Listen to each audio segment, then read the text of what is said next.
Okay, Divanshu, you're from Kota, Rajasthan. Yes, sir. Okay, tell me something about yourself, your family background, your education background, and your liking and disliking. Yes sir.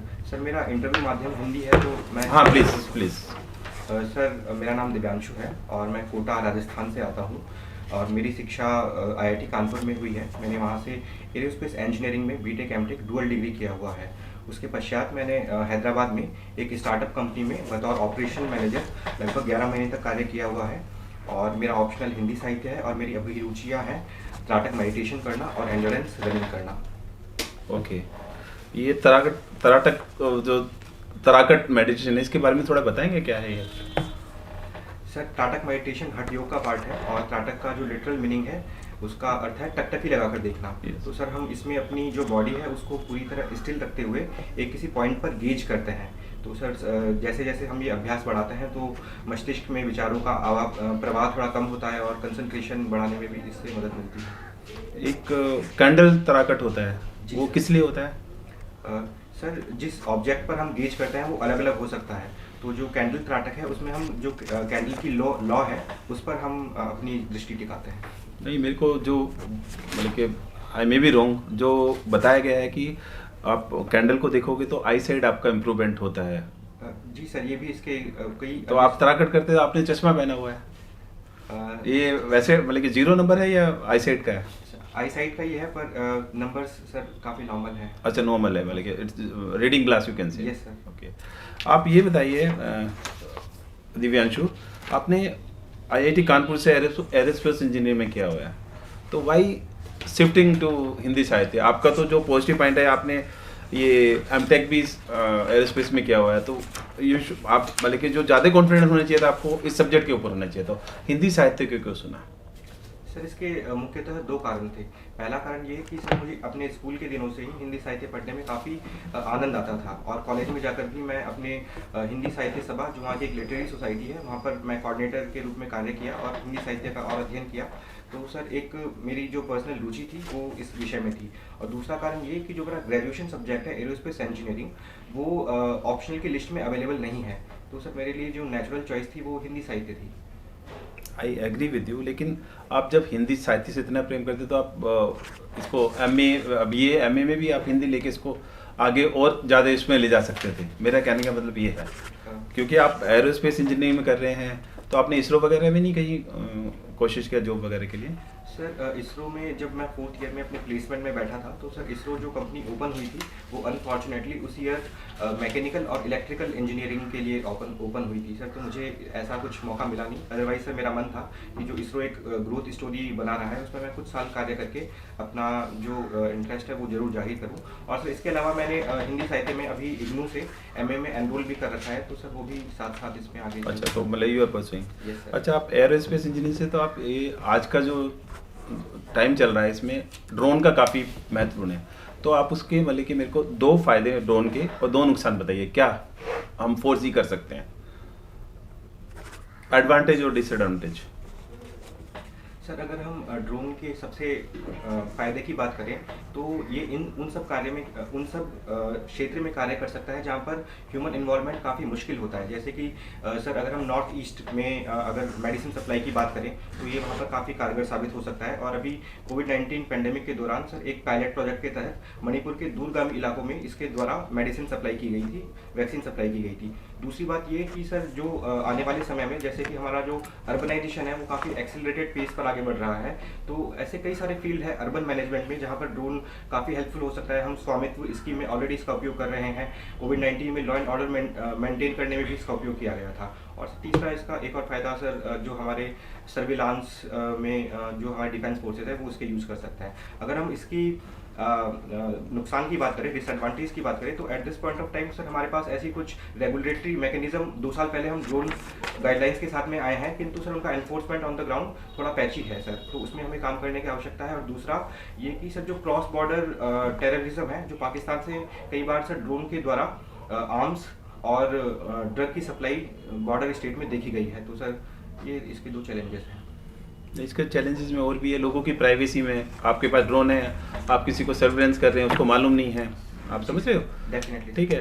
और आने वाले जो future है India के अंदर, it's going to be drone, like जो Zomato Swiggy वगैरह से जो डिलीवरी हो रही है, आगे आगे हर एक सोसाइटी में देर भी एक पॉइंट जहाँ ड्रोन आपका सामान डिलीवर करेगा, तो वो उतना टाइम बच जाएगा।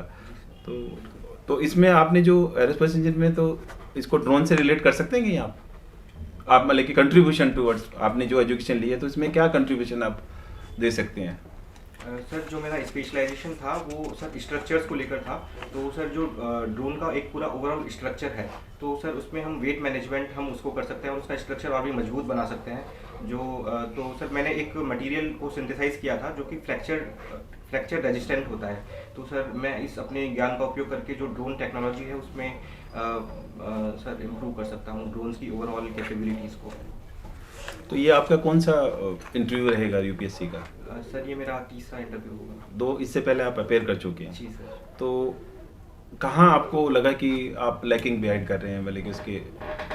सर एक एरिया जो मुझे समझ में आता है वो ये हो सकता है कि इससे पहले दोनों इंटरव्यू मैंने अंग्रेजी में दिए थे।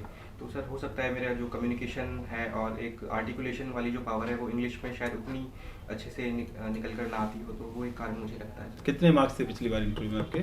सर पिछली बार 158 थे श्री सत्यवती मैम के बोर्ड में, और उससे पहले श्री RN चौबे सर के बोर्ड में 149 मार्क्स थे। ओके, तो कितने मार्क्स से मिस किया आपने मतलब? सर ये 12-15 मार्क्स का ही मेरा सर पूरा हुआ। तो आपके मतलब कि इसमें अगर जो 180 पे आ जाते तो you could have make it to any of the service. Definitely. चलो इस बार उम्मीद करते हैं आप मतलब कि तैयारी करके जाएं और इस बार आपका सिलेक्शन होगा। Thank you.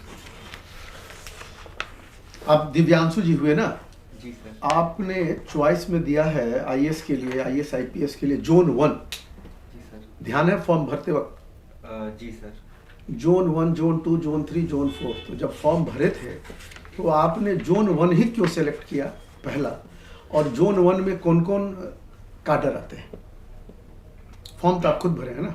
जी सर, मैं सर कुछ सेकंड सोचने का समय लेना चाहूँगा। पूरा?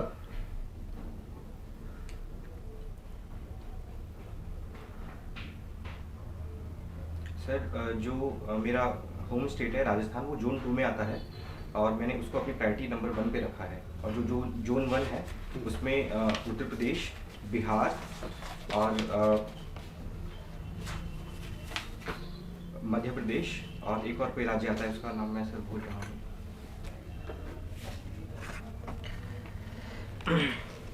आप जोन 1 में आते हैं? सॉरी सर, मैं इस पे और आप बोल सकते थे कि मुझे ये याद नहीं। ये तो खुद आपने भरा है, बिल्कुल। तो you should be confident about this. और अभी आपने फर्स्ट वॉइस रखा है। हाँ, डेफिनेटली सर। मैं कोई बात नहीं। अब आप ये बताएं, what do you mean by, sorry, प्रतिभूतियां किसे कहते हैं?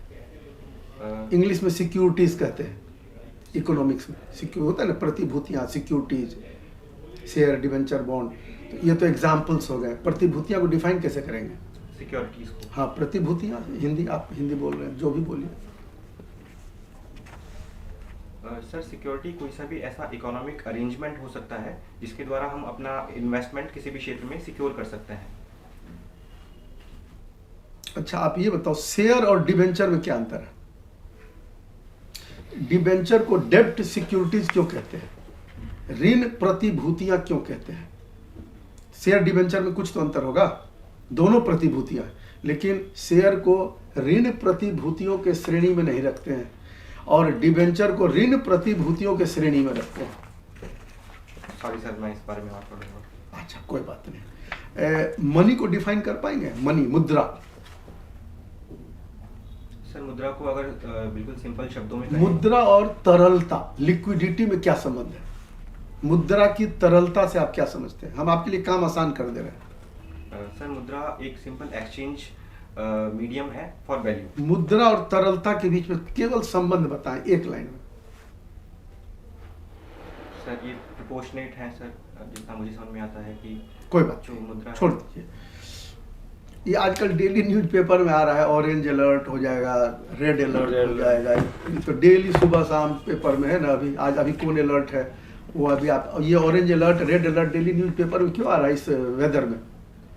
सर ये विजिबिलिटी को लेकर एक जो है उसमें कितनी विजिबिलिटी है हमारी सर, उसके आधार पर ये डिफरेंट कैटेगरीज डिफाइन की। Very good. हाँ, तो वो मतलब क्या क्या कैटेगरी, ऑरेंज अलर्ट में क्या होगा, रेड अलर्ट में किस चीज़ से होंगे, फिर ग्रीन भी है। सर जो इनकी exact cut off value exact data पूछ ही नहीं रहे हैं, मतलब याद करने की चीज Just बात ही layman नहीं term कर- जी मतलब ऑरेंज में क्या ध्यान रखना पड़ता है, क्या हो जाएगा रेड अलर्ट में क्या हो जाएगा, इतने पूछ रहे हैं। उसकी डिटेल हम आपका डाटा वगैरह पूछ ही नहीं रहे, कितनी दूर की विजिबिलिटी, ये मतलब क्या चीज से रिलेटेड है, क्यों अभी डेली पेपर में आ रहा है कल दिल्ली में ऑरेंज अलर्ट 3 दिन रहेंगे, फिर रेड अलर्ट हो जाएगा शनिवार को। सर ये जो डिफरेंट अलर्ट्स हैं वो उन चीज़ों के कॉरस्पॉन्डिंग्स हैं, जैसे कि सर जो हमारी फ्लाइट्स लैंडिंग हो रही है एयरपोर्ट पर, तो सर उसमें डिसीजन लेने के लिए हमें इस तरीके के कैटेगराइजेशन अच्छा। करने होते हैं। अब आप आओ, एक QI तो बड़ा कॉमन है, हाँ सर। ये तो बहुत दिन हो गया, तो इसका जो गुड, वेरी गुड, सीवियर, उसका तो डाटा याद होगा। Sir air quality index index का सर जो 0 से 50 जो कैटेगरी है वो सर गुड माना जाता है, और सर 50 से 100 उसके बाद सेटिस्फैक्ट्री है, और फिर 100 से 200 सर उसमें उसको सर ठीक ठीक, कोई बात नहीं। आप राजस्थान से रहने वाले हैं, जी सर। सबसे बड़ा नेशनल पार्क आपके राजस्थान का कौन है? Sir desert national park Jaisalmer में जो उपस्थित है। क्या नाम है? Desert national park. अच्छा, और सवाई माधोपुर से निकटतम सर रणथंभौर नेशनल पार्क है। वहाँ गए हैं? सर नहीं वहाँ पर मैं। क्यों? सर अभी तक मौका ऐसा आया तो नहीं। आप राजस्थान के रहने वाले, वो किस चीज के लिए इतना फेमस है Ranthambore national park? Sir Ranthambore national park, एक तो वहाँ पर जो चीते हैं, सॉरी सर जो बाघ हैं, टाइगर्स हैं, उनकी साइट सीइंग के लिए जाना अब जाता हमको है। एक ही सवाल बता दीजिए, टाइगर का जो काउंटिंग किया जाता है फॉरेस्ट में, वो किस विधि से किया जाता है, कैसे काउंट करता है, किस विधि से कि टाइगर है? क्योंकि आप राजस्थान से हैं और रणथंभौर तो पूरे देश में जानता है, तो और टाइगर के लिए वो सबसे ज़्यादा फेमस है, तो टाइगर का काउंटिंग कैसे करता है? सर टाइगर की क्या काउंटिंग मेथड है? में- सर टाइगर की काउंटिंग में एक बहुत जो इम्पोर्टेंट पैरामीटर्स हैं कि उनकी जो बॉडी पर जो स्ट्राइप्स का पैटर्न है वो बहुत डिस्टिंक्ट होता है हर एक टाइगर को लेकर, तो इसके लिए हम एम स्ट्राइप्स नाम की एक विधि का उपयोग करते हैं, जिससे हम टाइगर की संख्या का अनुमान लगाते हैं। इसके अलावा कोई और एक पॉइंट? इसके अलावा सर और भी हैं सर, जो पुराने ज़माने में पगमार्क हाँ ठीक, गुड। हिंदी में कितने बुक पढ़े हैं? जो सिलेबस है वो तो पढ़े हैं कि सिलेबस के बाहर वाली पुस्तक ज़्यादा पढ़े हैं? सर कुछ नहीं उपन्यास नहीं, हैं। सिलेबस में जो है वो तो पढ़े ही होगे ना, तभी ना 250 का एग्जाम दिया, जी सर। तो वो अच्छे से पढ़े हैं? जी सर। हैं जी, वेरी गुड। तो तुम एकदम सिंपल संधि और समास में अंतर बता दो। सर बिल्कुल सिंपल शब्दों में संधि 2 वर्णों के मध्य योग है और समास 2 शब्दों के मध्य योग है। तो समास 2-3 नाम गिना दो समास का। सर बहुव्रीहि समास, द्विगु समास, द्वंद्व समास, तत्पुरुष समास। और अलंकार के बारे में क्या जानते हैं? सर अलंकार लिटरेरी टूल्स हैं जिनके द्वारा सर हम जो भाषा है उसकी सुंदरता को बढ़ा सकते हैं, और इसके उपमा, उत्प्रेक्षा और अनुप्रास आदि अलंकार पाए जाते हैं। मैथिली भाषा का किस भाषा से संबंध है? सर अगर उसके आसपास के लिटरेरी लिंग्विस्टिक फील्ड की बात करें तो सर इसे भोजपुरी से संबंधित नहीं, बंगाली से संबंध। बंगाली से। Thank you sir. ठीक है। आपको कौन कवि सबसे पसंद है? पसंदीदा कवि बताएं जो आपके सिलेबस में है। सर दिनकर मुझे काफ़ी पसंद है। दिनकर की कौन पुस्तक आपके सिलेबस में है? कुरुक्षेत्र हमारे सिलेबस में। रामधारी सिंह दिनकर जी कहाँ के रहने वाले हैं?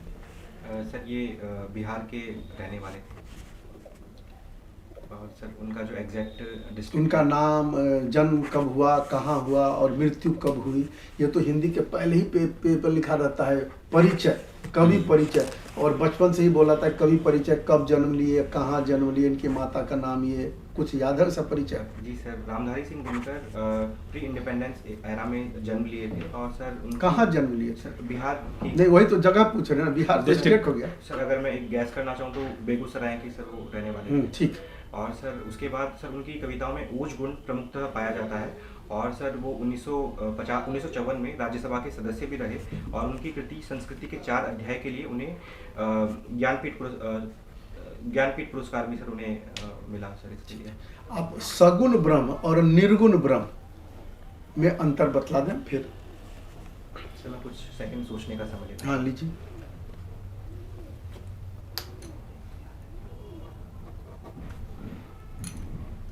सर सगुण ब्रह्म का आशय है कि जब हम ब्रह्म को किन्हीं गुणों से आवृत मानते हैं, जैसे कि ये कह सकते हैं कि जो ब्रह्म है वो बहुत करुणामय है, बहुत शक्तिशाली है, जैसे कि जो भगवान राम और कृष्ण की अवधारणा है वो सगुण ब्रह्म की अवधारणा है। गुण से यहाँ क्या तात्पर्य? सगुण, निर्गुण, ये गुण शब्द क्या है? सर गुण मतलब क्वालिटीज हम कह सकते हैं कि जो ब्रह्म है। कोई बात नहीं। लास्ट क्वेश्चन मेरे तरफ से। अभी आर्टिकल 200 न्यूज में है केरल में, ये तो बड़ा कॉमन है, क्यों न्यूज में है? और आर्टिकल 200 में कॉन्स्टिट्यूशन में क्या लिखा हुआ है? सर आर्टिकल 200 में जो भी स्टेट लेजिस्लेचर जो बिल पास करती है वो गवर्नर के पास में भेजा जाता है। और सर इसमें जो मेन कंटेंशन है वो ये कि एक टाइम लिमिट डिफाइन नहीं है कि कितने समय तक गवर्नर उस पर डिसीजन ले सकता है अथवा नहीं। तो सर इसी को लेकर और भी कुछ प्रोविजन है उसमें, राष्ट्रपति को भी भेज सकता है। जी सर, वो आर्टिकल 200 और 201 में ये 200 में भी है वो लिखा हुआ। चलो good, thank you sir. Please. Divyanshu, जी सर। मोक्ष क्या होता है? सर वैसे तो मेरा ऐसा मानना है कि ये बिल्कुल शब्दातीत अवस्था है, किंतु अगर इसे मैं सरल शब्दों में कहना चाहूँ तो वो ऐसी अवस्था है जिसमें मनुष्य कोई भी बंधन महसूस नहीं करता है और उसकी जो उसकी सेल्फ आइडेंटिटी है वो पूरी तरह या तो शून्य हो जाती है या अनंत में विलीन हो जाती है। शून्यता के बारे में कभी सुना? जी सर। कौन सी रिलीजन से आप इसे कनेक्ट कर सकते हैं जहाँ पे इसके बारे में बात की जा सकती करते हैं? सर जो नाथ पंथ के योगी थे उन्होंने भी इसकी बात की है और सर जो बुद्धिज़्म है उसमें भी सर कहीं कहीं इसकी बात की जाती है। परफेक्ट। आपके फादर गवर्नमेंट सर्वेंट रह चुके हैं, जहाँ तक आपने फॉर्म में लिखा है राजस्थान पोल्यूशन बोर्ड के ऊपर। BS6 क्या है? सर BS6 एक इंजन स्टैंडर्ड है और इसका सबसे बड़ा फ़ायदा ये है कि इनसे जो व्हीक्यूलर एमिशंस होंगे सर वो कंपेरेटिवली कम पॉल्यूटेड होते हैं BS4 की तुलना में, जो इसका एक प्रीवियस वर्जन था। ठीक है। BS6 और इसके साथ साथ हमारे पास पोल्यूशन के नॉर्म्स भी है, जो पोल्यूशन चेक होती है व्हीकल्स की। BS6 की भी कंपलसरी है क्या पोल्यूशन चेक? सॉरी सर, मैं इस बारे में और जानकारी प्राप्त करूँगा। अच्छा, ज़रूर उसके बारे में और देखिएगा आप। कोटा से बिलोंग करते हैं आप? कोटा फैक्ट्री देखी है? कोटा फैक्ट्री नहीं सर। नहीं देखी? क्यों नहीं देखी? सर मेरा ये मतलब सर, ऐसा तो यंग एज हो, सब कोई देखता है। सर वेब सीरीज में मेरा ऐसा कुछ विशेष ठीक, इंटरेस्ट आगे नहीं सर। है। किताबें पढ़ना ज़्यादा पसंद करता तो ये तो सुना होगा कोटा में या फिर बहुत सारे स्टूडेंट एरियाज में काफ़ी सुसाइड्स हो रही है, राइट? मुझे एक प्रिसाइज कारण तो नहीं है डेफिनेटली, बट आपके पॉइंट ऑफ व्यू से what is the major cause of student suicide? Sir अगर केवल एक कारण की बात की जाए तो सर इसे सरल शब्दों में बिल्कुल जो एकेडमिक प्रेशर है वहाँ पर उसको इसका एक मुख्य कारण माना जा सकता है सर। तो पहले नहीं था? सर पहले भी था, किंतु सर अब जैसे कि सर जो पहले हैं वो बच्चों की संख्या थोड़ी कम हुआ करती थी, किंतु इस समय लगभग 2.5 से 3 लाख बच्चे हर साल आ रहे हैं। और सर जैसे कि इन दिनों सर जो एक इमोशनल आइसोलेशन है वो सोशल मीडिया और इंटरनेट पर ज़्यादा समय बिताने के कारण वो भी एक इसका एक लीडिंग कॉज हो गया है। वापस करेक्ट करते हैं। बच्चों की संख्या बढ़ना और सोशल मीडिया दो अलग चीज़ हो गई। अगर आप बोल रहे हो बच्चों की संख्या बढ़ी, मैं आपके साथ हूँ, लेकिन पहले IITs कितनी थी 10 साल पहले? सर लगभग 5 IITs। आज कितनी है? आज 23 IITs। तो वो भी बड़ी है, हाँ सर। राइट? तो कोई और कारण जो आपको लग रहा है शायद हो सकता है क्या? Is the youth, I mean specially the kids, are they becoming weak mentally? Sir मैं ऐसा तो नहीं बोलना चाहूँगा कि जो नई जनरेशन है वो मेंटली वीक होती जा रही है, लेकिन एक बार और सोच लें इस सवाल पर। ये इन्हीं के सपोर्ट में मैं पूछ रहा हूँ, इन्हीं के क्वेश्चन को सोच के बताइएगा। उसका कुछ सर एग्जाम्पल भी देंगे आप, फिर से रिकंसिडर कीजिए इसको कि आज का जनरेशन मेंटली वीक पहले के तुलना में नहीं है। आप बोल रहे हैं, हम सर के साथ हैं, अब सर से बात कीजिए। सर मैं फिर भी सर ये कहना चाहूँगा कि इसको ऐसे sir black and white situation की तरीके से नहीं देखा जा सकता है कि जो पहले की जनरेशन थी वो मेंटली स्ट्रांग है और जो अब की जनरेशन है वो मेंटली वीक है। कुछ ऐसे फैक्टर्स हो सकते हैं कि सर जो बच्चों ने एक जो आउटडोर एक्टिविटीज़ थी वो थोड़ी सी कम हो गई हैं, तो उसका कुछ असर हो सकता है, किंतु ऐसे ब्लैंकेट टर्म्स में सर मैं फिर भी कहना पसंद नहीं करूँगा कि जो नई जनरेशन है वो मेंटली वीक है। कोई मेंटली स्ट्रॉन्ग ट्रेड बता सकते हो नई जनरेशन की? सर जो एक मेरा अपना अनुभव है वो ये कि वो किसी भी चीज़ पर विश्वास करने से पहले उसे वेरीफाई करना ज़्यादा पसंद करते हैं, क्योंकि उनके पास जो इन्फॉर्मेशन है उसका एक्सेस काफ़ी बढ़ चुका है। राइट लेकिन आज इन्फॉर्मेशन है, अटेंशन नहीं है, आपको लगता है ऐसा? Sorry sir. We have information but we are not having attention. Definitely sir, जो एक अटेंशन स्पैन है सर वो दिनों दिन कम होता जा रहा है और ये एक समस्या है। और इन्फॉर्मेशन पे अटेंशन नहीं होने से तो इन्फॉर्मेशन का कोई यूज़ नहीं रह जाएगा फिर। वो भी सर एक डेफिनेटली इशू है। Could be one. Yes sir. ठीक है चलिए, कोई इशू नहीं है उसके अंदर। अगर मेंटली वीक नहीं है मॉडर्न जनरेशन तो फिर सुसाइड के और क्या कारण हो सकता है beyond your education, because education cannot be the only cause for suicide. Is there something else? I want to reach to a point here. Sir इसका एक प्रमुख कारण ये भी है कि जो हमारी सोसाइटी है उसमें मेंटल हेल्थ को एक्सेस करने के लिए एक स्टिग्मा सा बना हुआ है। तो अगर कोई एक टफ फेज से गुजर रहा है, डिप्रेशन और स्ट्रेस से गुजर रहा है, तो वो भी एक साइकियाट्रिस्ट की जो प्रोफेशनल हेल्प है उसको लेने से कतराते हैं। तो ये भी एक कारण है। और सर इसके अलावा जो सर नई पीढ़ी है उसमें जो नशा है, ड्रग्स का भी कुछ इंस्टांसेस देखने को आते हैं। तो सर ये भी हम थोड़ा सा इंटरव्यू करेंगे सर। हाँ। इसी आप ही के साथ हम बैक कर रहे हैं। आप पहले पैनिक अटैक वगैरह सुनते थे। I am 54, I am 97 batch का सिविल सर्वेंट और joint secretary government of India. Panic attack word आप हम लोग जो थे, कभी आप फौज से हैं, आप ही हैं, सब कोई है, पैनिक अटैक वर्ड सुनते थे। अब JNU में जाओ, मेरी भांजी है, सब है, जहाँ जाते सब एक एंटी एंजाइटी ड्रग रिवोट्रिल। एक बच्चे को मेरे यहाँ सब, मेरे ही घर में दिल्ली में ही रह के सब पढ़ता है, मेरे बच्चे तो बाहर चले गए सब। आपको ताज्जुब होगा कि एंटी एंजाइटी का 4 ड्रग का नाम सारे बच्चे को मालूम है, जितने हॉस्टल में यहाँ हमारे जो मेरे पास आते हैं, ये मेरे फैमिली मेम्बर्स सारे, नौकरी भी उनको भी लग रहा है, वो भी आपके जैसा IAS बन रहे हैं, सब बन रहे हैं। लेकिन ये पैनिक अटैक, एंजाइटी, ये सब हम लोग तो कभी सुने भी नहीं होंगे, पूछिए। और अभी का आप बोलते हैं वेरीफाई करते हैं, ये हम लोग का ओपिनियन है, ये इससे कुछ नहीं। वेरीफाई कैसे करते हैं? वेरीफाई का तो लॉजिक होना चाहिए ना। अब हम चूंकि बहुत सारी चीज़ें जिसको हम लोग बोल नहीं सकते हैं, ठीक है ना आप बोल सकते हैं ना हम लोग। तो वेरीफाइड तो हमारे कॉन्स्टिट्यूशन में लिखा हुआ है, साइंटिफिक डेवलप साइंटिफिक टेम्पर। तो वो क्या, वो तो कॉन्स्टिट्यूशन में लिखा हुआ है कि we have to develop a scientific temper. तो आप में ज़्यादा साइंटिफिक टेम्पर हो गया, और जब संविधान से पहले लोगों में कम साइंटिफिक टेम्पर हो गया। और अगर यही बात थी तो निर्गुण ब्रह्म जो आप हिंदी की बात करते हैं, और जो गुरु नानक जी हैं, बोला पैर उधर मत रखो, तो बोला किधर, उधर से पानी आ रहा था, पैर उधर कर दिए। चारों बगल से किधर से कहा कि उधर जागो तो उधर, कहाँ भगवान नहीं है, चारों बगल भगवान ने। तो ये लॉजिक खत्म हुआ कि ये तो अब फिर जग गया। निर्गुण ब्रह्म जो कबीर दास बोलते थे, कांकड़ पाथर है तो मैं कहीं बना लूँ। सबसे बेसिक आप लॉजिक बोलते हैं, कोई भी गिरजा घर हो कौन बनाता है?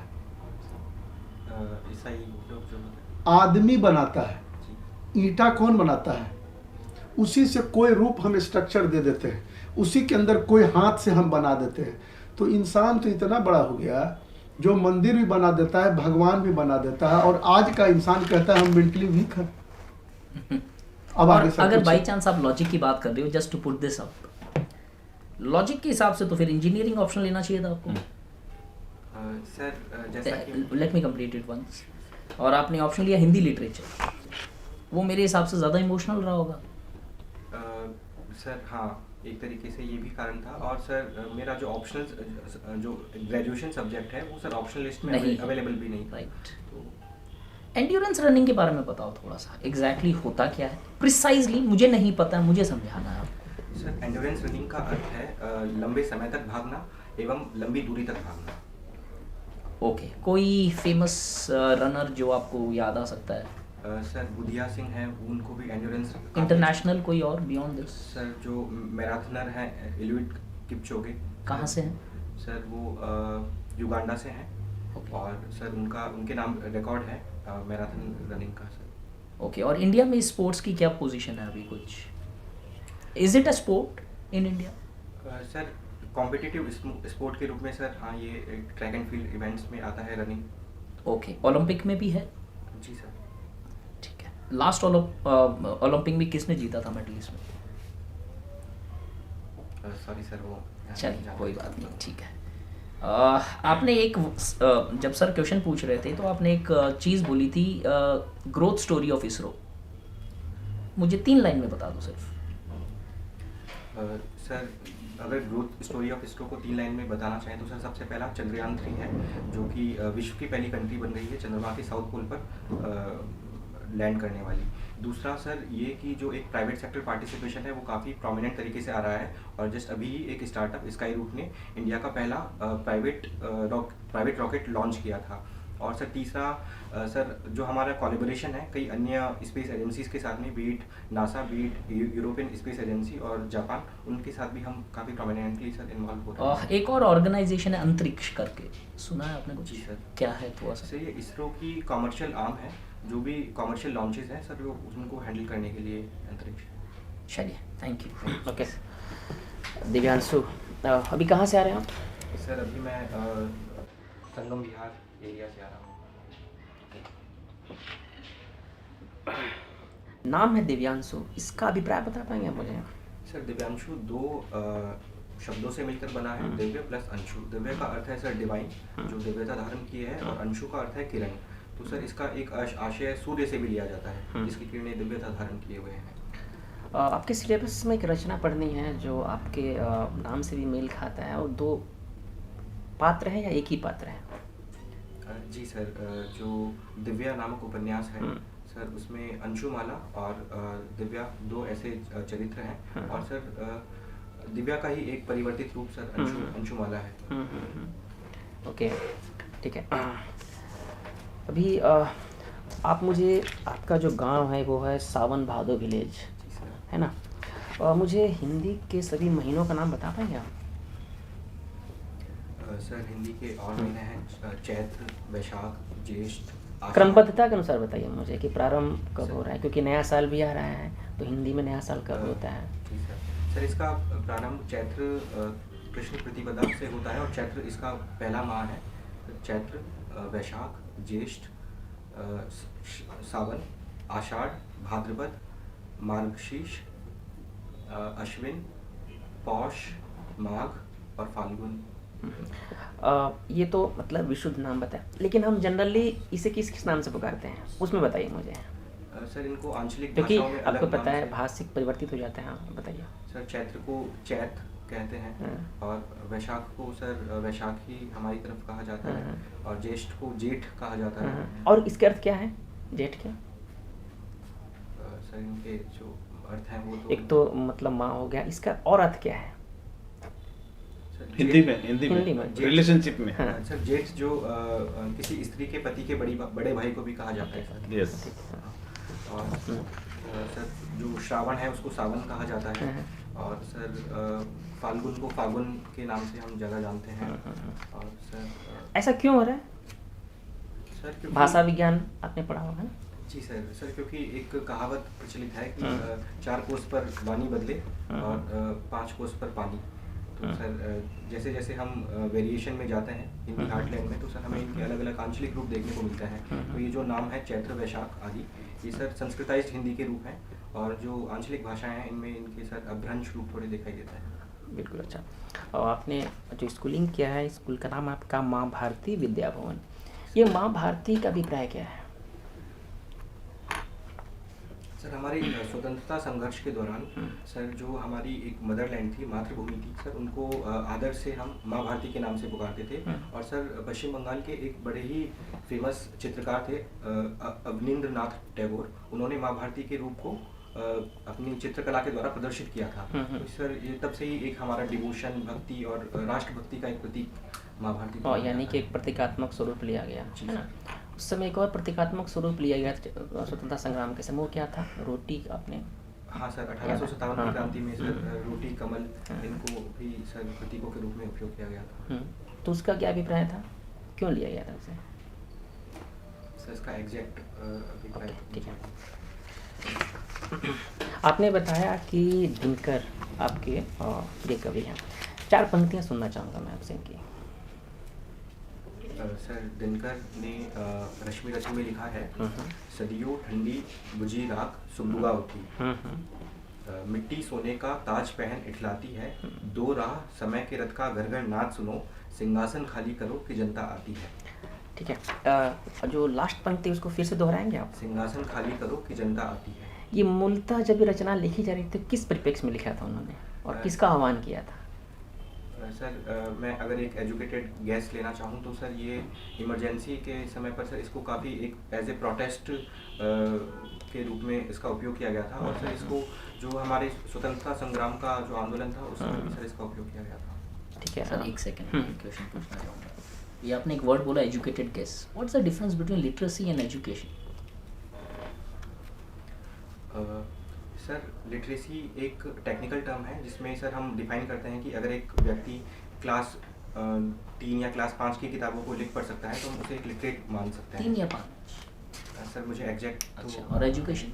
सर एजुकेशन एक बहुत वाइड इम्प्लीकेशन वाला वर्ड है, और सर एजुकेशन का संबंध ज्ञान, विजडम इन सब चीज़ों से है सर। तो लिटरेसी को एजुकेशन का एक सबसेट मान सकते हैं। अच्छा, लिटरेसी को एजुकेशन का सबसेट मान सकते हैं, और क्या वाइस वर्सा भी पॉसिबल है? नहीं सर। ओके आपने सर इसमें ओके हाँ बिल्कुल सर। आप जो लाइनें बोल रहे थे कुछ, वो लाइन दोबारा बोलेंगे? सदियों से ठंडी बुझी राख सुबुगा उठी, मिट्टी सोने का ताज पहन इठलाती है, दो राह समय के रथ का घर घर नाच सुनो, सिंहासन खाली करो कि जनता आती है। तो ये हिंदी साहित्य के जो आप बता रहे हैं, तो इसमें एक रस भी होते हैं, तो इसमें जो आप लाइनें कर रहे थे उसमें कौन सा रस आ रहा है? सर इसमें तो वीर रस की अनुभूति ही होती है। यस, वही मैं पूछ रहा था। पानी पीना चाहेंगे आप? नहीं सर। Okay.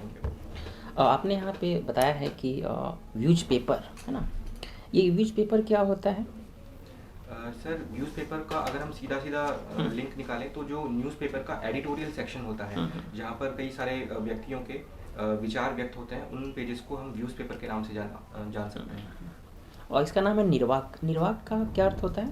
सर निर्वाक का अर्थ है मौन अथवा ऐसे मुद्दे जिन पर कोई अपने विचार व्यक्त नहीं करता है। तो सर ये जो न्यूज़पेपर था हमारा, इसको प्रकाशित करने के पीछे भी यही मोटिव था कि ऐसे मुद्दों को कैंपस के सामने लाया जाए जिन पर जनरली बात नहीं होती है।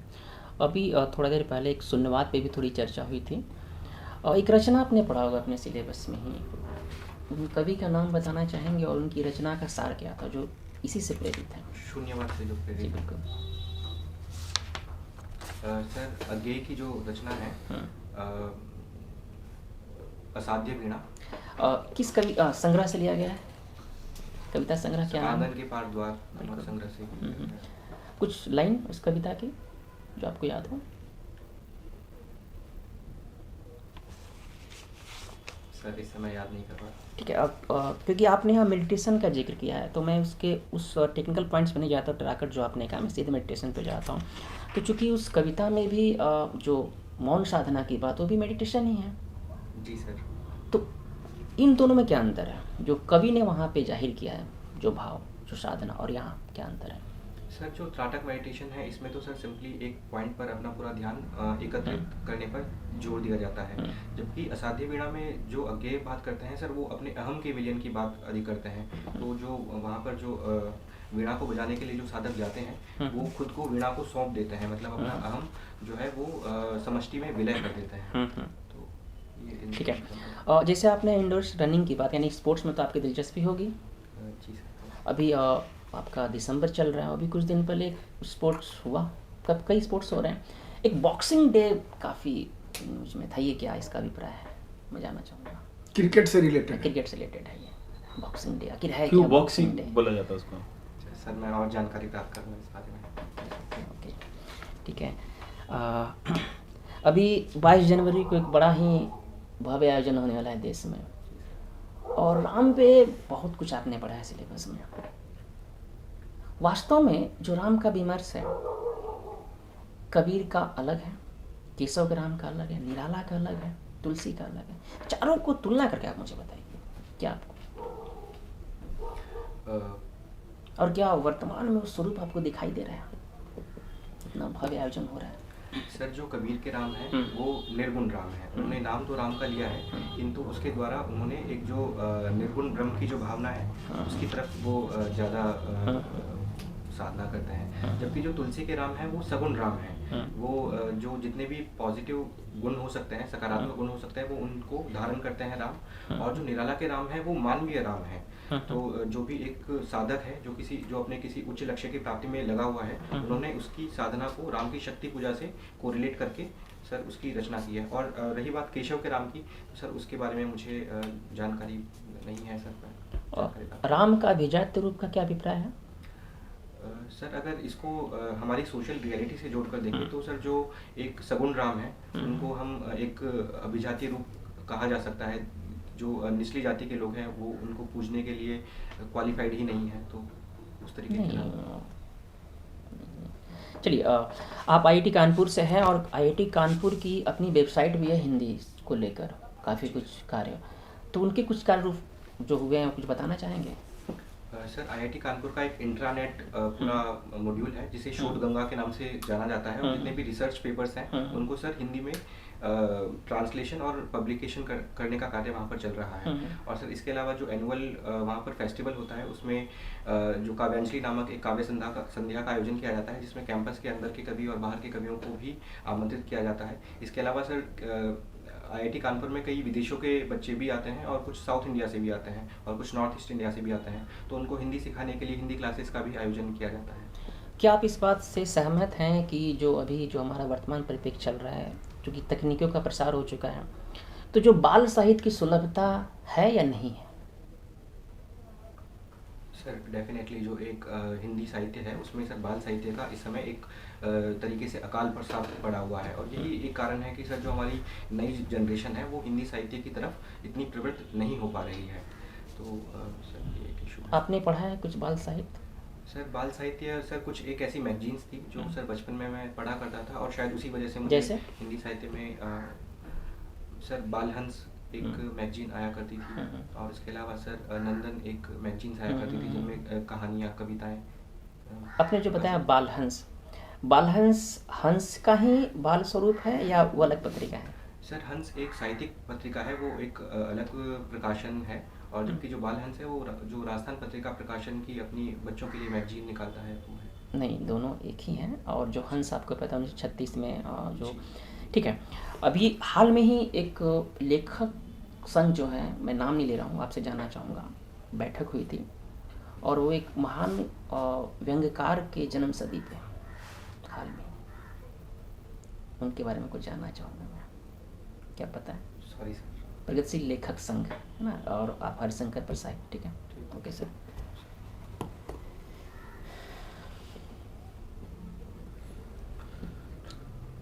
Thank you. Thank you sir. Just one last question. If you don't get into services, what is the second option? Sir अगर मेरा इस अटेम्प्ट में सिलेक्शन नहीं हो पाता है तो मैं डेफिनेटली एक बार और प्रयास करूंगा। बाई चांस फिर नहीं हो तो? किंतु अगर सर मेरे अटेम्प्ट्स एग्जॉस्ट हो जाते हैं तो सर चूँकि ऑलरेडी सर मैं 1 साल कार्य कर चुका हूं, तो मैं अपनी उन्हीं स्किल्स को ब्रश अप करूंगा और सर प्राइवेट सेक्टर में काम करते हुए इंडिया की प्रगति में अपना योगदान देने का कोशिश करूँगा। Perfect. Thank you. It was Thank you. All the very best. Thank you.